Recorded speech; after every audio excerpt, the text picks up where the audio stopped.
Assalamualaikum warahmatullahi wabarakatuh. Saya Muhammad Rafi Ramadan dengan NIM 12470500087. Di sini saya akan memaparkan hasil resum buku Sirah Nabawiyah karya Syekh Safiur Rahman Al-Mubarakfuri. Karya Syekh Safiur Rahman Al-Mubarakfuri ini adalah buku sirah yang paling dikenal di kalangan para pembaca. Pasalnya, metode yang digunakan cukup representatif dan dapat memberikan gambaran utuh mengenai hidup dan perjuangan dakwah Rasulullah Shallallahu Alaihi Wasallam. Buku ini juga mendapat penghargaan sebagai juara satu lomba penulisan sejarah Islam Rabitoh Al-Alam Al-Islami di Saudi Arabia. Inilah sebabnya yang menjadikan buku ini sebagai rujukan yang paling banyak digunakan untuk pembelajaran sejarah peradaban Islam. Sejarah memang unik. Ia dapat berperan sebagai sarana edukatif dan juga dapat menjadi hiburan di tengah keterpurukan umat dewasa ini. Sesungguhnya, sejarah Islam sungguh agung, bukan hanya karena sosok Rasulullah dan para sahabat yang dikenal sebagai generasi umat terbaik, tetapi juga faktor ideologi al-Islam yang sangat kuat terinternalisasi dalam diri-diri mereka. Betapa tidak imperium superpower kala itu, Romawi dan Persia, takluk di tangan mereka. Ini bukan tentang masalah pengenangan romantisme sejarah, tetapi yang terpenting adalah bagaimana kita mengambil spirit perjuangan dakwah dan tarbiyah sang nabi. Jangan sampai kita hanya mengambil abu sejarahnya saja, tetapi ambil juga api sejarah dalam sirah nabawiyah ini. Karena Rasulullah dan para sahabat adalah memang sengaja Allah hadirkan sebagai contoh terbaik sepanjang zaman. Mereka mengajarkan kita tentang idealisme dalam perjuangan, pengorbanan, rasa cinta, dan cita-cita luhur akan perbaikan tatanan dunia. Sebelum Rasulullah diutus, kondisi dunia Arab kala itu adalah bangsa yang terpinggirkan, sering berkecamuk perang, penuh dengan ketidakadilan, dekadensi moral, degradasi akidah, hingga tak mengenal lagi asas ketauhidan yang dulu pernah diajarkan oleh Nabi Ismail dan Ibrahim alaihissalam. Kerajaan yang ada dan silih berganti tak lebih hanya sebagai sarana penuh hawa nafsu akan harta dan wanita. Bahasa Arab yang terletak pada geografis dan geopolitik yang strategis butuh segera dibenahi. Dan pada pertengahan abad ke-6, lahirlah seorang pria yang kelak namanya terabadikan dalam sejarah. Bukan hanya sebagai nabi dan rasul, tetapi juga the most influential person in history. Muhammad lahir dari kalangan suku yang terpandang di kalangan bangsa Arab, yakni suku Quraisy. Merekalah keturunan Ibrahim alaihissalam yang berhak dan memiliki wewenang dalam pengelolaan Ka'bah. Maka, tak heran saat Nabi Muhammad menyerukan Islam yang dianggap baru, maka para petinggi Quraisy resah, gelisah, dan seolah kehilangan arah. Mereka merasa terancam sistem ideologi berhala dan hegemoni ekonomi yang selama ini telah membuat mereka nyaman dan terbuai.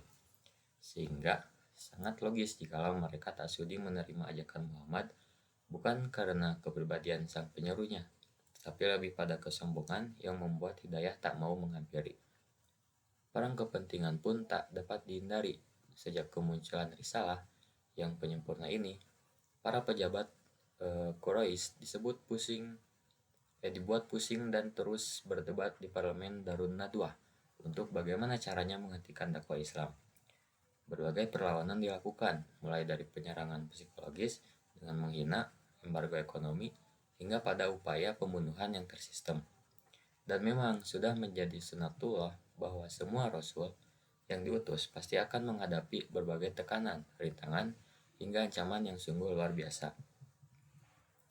Berbagai strategi dakwah Rasulullah lakukan, mulai dari menyerbu kerabat dan sahabat terdekat secara sembunyi, lalu terang-terangan ke kabilah-kabilah Arab, hingga ekspansi ke luar negeri, Taif dan Habasyah. Bahkan, sampai era dakwah memasuki fase Madinah, angkat senjata pun dilakukan untuk menjamin kemurnian akidah dan keberlangsungan risalah. Perjuangan adalah keniscayaan yang tak pernah menjadi pilihan, bahkan terkadang peperangan yang terjadi lebih pada sebuah pembuktian entitas dan penentuan ekstensi umat. Dengan semangat jihad yang terus digelar akan sang Rasul, kaum muslimin hampir selalu memerangi Medan dengan jumlah pasukan yang lebih sedikit dibandingkan serdadu kaum kafir. Kaum kafir Quraisy pun akhirnya menyerah. Tanda-tandanya terlihat saat mereka akhirnya harus terikat perjanjian gencatan senjata di Hudaybiyah. Konsekuensinya mereka harus mengakui kekuatan kaum muslimin. Mereka tak lagi menganggap remeh, bahkan beberapa di antara mereka menyatakan masuk Islam. Dalam memanfaatkan kondisi tenang ini, Rasulullah melakukan manuver dakwah lain, yaitu upaya korespondensi dengan berkirim surat kepada raja-raja dan penguasa di sekitar Jazirah Arab. Beberapa di antara mereka menerima hangat seruan dakwah Islam, meskipun tak sedikit juga yang menentangnya.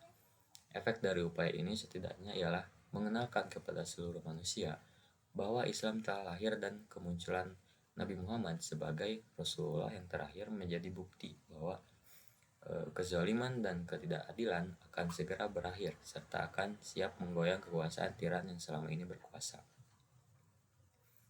Buah kemenangan dakwah berikutnya ialah berhasilnya penguasaan kota Mekah yang sebelumnya menjadi basis perlawanan dakwah. Dengan ditaklukkannya Mekah, maka secara de facto dan de jure Rasulullah telah menguasai pusat Jazirah Arab, dan dari situlah kemudian dakwah ini menyebar untuk menebar dan menaburkan rahmat bagi seluruh alam. Meskipun Rasulullah tak lama setelah itu wafat, tetapi sejatinya perjuangan ini adalah nafas panjang. Memang benar setelah Nabi Muhammad tak ada nabi lagi, tetapi generasi penerusnya, sahabat, tabi'in, dan tabiatnya adalah generasi terbaik umat ini berkat hasil kaderisasi sang nabi. Dakwah Islam terus berlanjut hingga kini karena dakwah ini adalah kewajiban kaum muslimin, dan sesungguhnya hakikat dakwah adalah al-islah atau perbaikan menuju tatanan dunia yang lebih baik. Dakwah ini mengajarkan kepada kita akan nilai-nilai luhur yang tak bisa kita temui di jalan-jalan lain. Di jalan dakwah, kita sedang meniti jalur yang dulu para rasul dan sahabat lalui dengan penuh perjuangan. Dakwah ini pula yang bercerita tentang kepemimpinan sejati. Siapa yang bisa menyangkal kalau Muhammad adalah pemimpin besar sepanjang zaman dengan segala kapasitas dan kapabilitas yang dimilikinya. Sejak kecil, terlatih di lingkungan yang kondusif dan sekaligus menentang. Saat beliau sudah belajar mengembala kambing sebelum akhirnya dipercaya dalam membimbing umat ke jalan yang benar, Nabi Muhammad adalah manusia paling berpengaruh dalam panggung sejarah dunia. Posisinya, kala memimpin Madinah saat itu jauh dibandingkan Kaisar Persia atau Romawi. Lebih handal sebagai entrepreneur, jago bergulat, tangguh sebagai panglima militer, sebagai ayah yang baik, menjadi pemimpin di segala bidang. Semoga kita dapat senantiasa mengambil intisari dari perjuangan dakwah melalui sirah ini, dan kita diteguhkan langkahnya hingga dapat bertemu manusia agung ini di surga kelak bersama para sahabatnya dan seluruh generasi terbaik yang pernah menghiasi taman perjuangan umat dengan siraman penuh dan darah. Sekian hasil resum dari buku Sirah Nabawiyah yang dapat saya paparkan. Wassalamualaikum warahmatullahi wabarakatuh.